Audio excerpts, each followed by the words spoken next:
Et cash! Salut Julien, Salut Jean. on est les Clousins et on te parle d'immobilier. Pour la petite histoire, on adore l'immobilier, c'est devenu une passion et même un métier. On a une cinquantaine d'appartements à nous deux.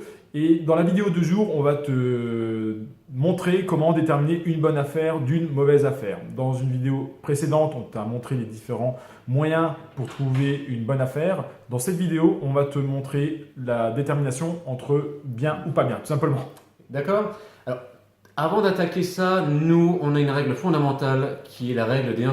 Alors, je ne sais pas si tu l'as entendu, si tu as pu la dire quelque part. Nous, cette règle des 1%, elle est très importante pour nous. Elle consiste en quoi?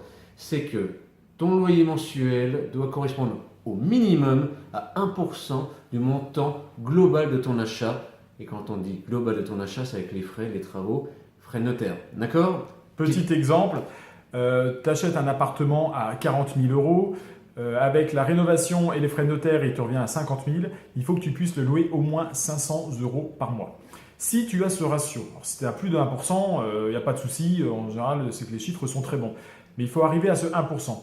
Pourquoi? Parce que ce 1%, il va t'aider à payer largement ton crédit à la banque. Il va même te rester de l'argent, ce qu'on appelle un cash flow, ce qui est le but, bien sûr, de faire des investissements immobiliers.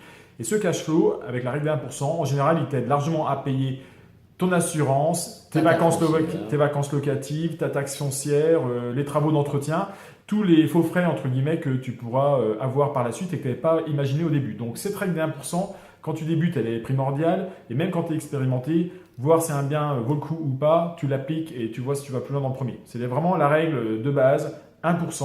Si tu n'as pas ça déjà, passe à la prochaine affaire. C'est ça, d'accord? Donc j'espère que ça tu as bien retenu. Et aussi une autre chose fondamentale, c'est à l'achat qu'on gagne de l'argent. Donc je répète, c'est à l'achat que tu gagnes de l'argent. Nous, c'est ce qu'on fait. Tu gagnes effectivement de l'argent aussi à la vente, mais sauf que c'est l'achat qui va tout déterminer. Parce que pourquoi? Ça va te donner une souplesse pour tes travaux, tu vas avoir une rentabilité bien plus forte. Et si jamais tu dois le revendre le jour même, bah, tu gagnes déjà de l'argent. Tu vois la puissance de cette notion-là? Donc c'est à l'achat que l'on gagne de l'argent. D'accord? Comment également trouver une bonne affaire? C'est en connaissant son marché. Il faut, surtout si vous débutez, bien connaître le secteur dans lequel vous allez investir. C'est-à-dire que si tu vas acheter ton premier appartement, commence par ta ville, tout simplement. Tu y es né, en tout cas tu y habites depuis un certain nombre d'années, tu sais les bonnes zones, les mauvaises zones, les quartiers prisés et là où c'est en train de se développer. Donc il faut bien connaître son marché et géolocaliser ses recherches sur ce domaine. Alors, nous, qu'est-ce qu'on entend par bien connaître son environnement? C'est-à-dire si on a des services en fait, si on a des écoles, si on a un réseau de transport, si on a des commerces, si on a des axes routiers, autoroutiers qui sont très rapides par rapport aux biens. Nous, c'est vraiment ça qu'on s'attache. Toi, quand tu achètes ta résidence principale, tu te poses les mêmes questions. Un locataire, il va se poser la même question. S'il a les mêmes services, ton bien va se louer rapidement. D'accord? Donc ça, c'est très important. On a une deuxième chose que nous, on regarde dans nos devoirs, en fait, donc une étude de marché. Ouais. C'est le prix au mètre carré. Bien sûr, c'est un facteur que la plupart des gens connaissent. C'est super important pour se comparer tout simplement aux autres offres du marché. Un prix au mètre carré, ça détermine la valeur de ton bien. Et souvent, dans les marchés qui sont tendus, alors c'est un petit peu moins vrai à la campagne où là, il peut y avoir des anomalies de marché plus fréquentes, mais en ville, en général, le prix au mètre carré, ça détermine la valeur du bien. Donc, si tu arrives à avoir un bon prix au mètre carré, c'est souvent une bonne affaire. La petite astuce qui est encore gratuite, c'est le site meilleuragent.com. Il te donne le prix au mètre carré d'une ville. C'est pratique pour toi, tu peux regarder et voir si tu es un petit peu dans le bon trend ou pas. Bon, quand tu connais ta ville, tu connais déjà ton prix au mètre carré.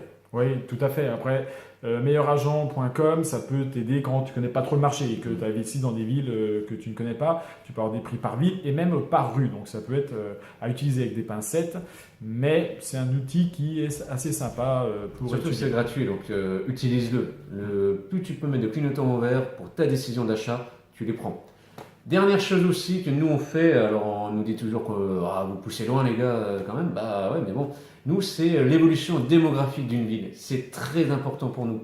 Pourquoi? Parce que c'est une ville qui est en croissance démographique, donc c'est très bien, c'est une dynamique, donc ça veut dire que à terme, normalement, même ton bien va prendre de la valeur et il y aura une pression locative, donc ton bien sera facilement louable.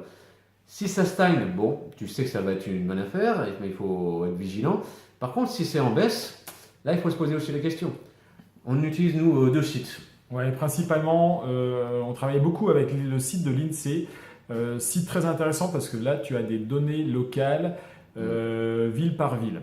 Donc, bien sûr, la démographie sur les précédents recensements, donc tu vois l'évolution. Et puis, tu as aussi des données socio-économiques. Tu peux connaître le revenu médian d'un foyer, tu peux connaître le taux de chômage, tu peux connaître également comment est divisée l'économie, la part des services, la part de l'agricole, la part du tertiaire. Et puis, ça te permet de faire une bonne vision socio-démographique de la ville. Est-ce que c'est une ville, tout simplement, l'information que tu essaies de savoir, c'est est-ce que c'est une ville dynamique ou est-ce que c'est une ville qui est en train de mourir? Exact. Donc voilà, toi, c'est ce qu'on fait. On a aussi le site Wikipédia qui peut aussi t'aider aussi là-dessus. Chaque ville présente sa ville et tu vois aussi l'évolution démographique sur beaucoup plus longtemps. Voilà, donc ça, c'est un petit peu nous ce qu'on fait comme devoir pour savoir si c'est une bonne ou une mauvaise affaire. Tout à fait, il faut faire ses devoirs, il faut travailler. Même si les chiffres fonctionnent, ce n'est pas spécialement que c'est une bonne affaire et qu'il n'y a pas de risque dans le futur. Il faut, et d'une, que les chiffres fonctionnent, ça c'est le critère primordial. Ouais. Et de deux, après ça, il faut faire l'aspect un peu qualitatif du bien.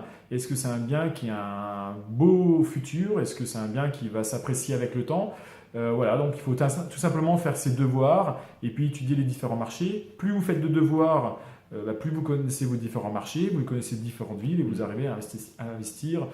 Par la suite, ça demande moins d'efforts, mais au début, il faut s'y mettre et il faut manger de la donnée. C'est ça. Donc j'espère que tu as compris tout ce qu'on t'a dit. Retiens bien une chose, la règle des 1% qui est très importante.